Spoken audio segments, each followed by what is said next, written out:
2 बार 3 बार 4 बार पढ़िए समझ आएगी।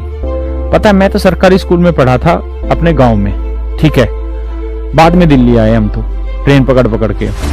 और मैं जब पढ़ता था ना तो मतलब मेरे को बहुत कम ही चीजें याद अपनी बचपन की। छोटी क्लास में पढ़ता था तो गरीब परिवार से थे, घर परिवार के सारे ही आदमी जमींदारी में झुके रहते थे, पढ़ाने के लिए हमें कोई कुछ नहीं कहता था। हमारे डंडे से पिटाई नहीं होती थी जैसे आजकल हमारे बच्चों की या तुम्हारी उम्र के बच्चों की हुई होगी, पढ़ ले हरामखोर पढ़ ले, ऐसा नहीं होता था। हमारे गांव में उस समय पानी नहीं होता था, मीठा खारा पानी था। हम 8-8 9-9 किलोमीटर दूर से लेके आते थे पानी, ठीक है।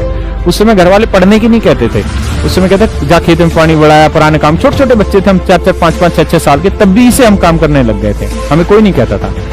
मेरी एक ताई थी, वो घर में रहती थी, तो उसको मैं याद करके सवाल सुनाया करता था। तो मैं क्वेश्चन भी याद किया करता था और सॉल्यूशन, क्योंकि वो भी पढ़ी लिखी नहीं थी। तो उनको पहले मैं क्वेश्चन सुनाया करता था, फिर उसी क्वेश्चन का मैं आंसर सुनाया करता था। और जब मुझे कुछ चीज समझ नहीं आती थी ना, तो चूंकि मैं बच्चा था, मैं समझता नहीं था उनकी बातों को, और वो भी इतनी पढ़ी लिखी नहीं थी कि वो उन चीजों को समझ पा रही होती। लेकिन उन्होंने मुझे एक बात कही, अब तो वो स्वर्गवासी हैं, उन्होंने मुझे कहा कि तू बेटा घबरा मत, तू ऐसा कर। मेरा नाम था एक लोकल, जो भी मैं बताऊंगा नहीं।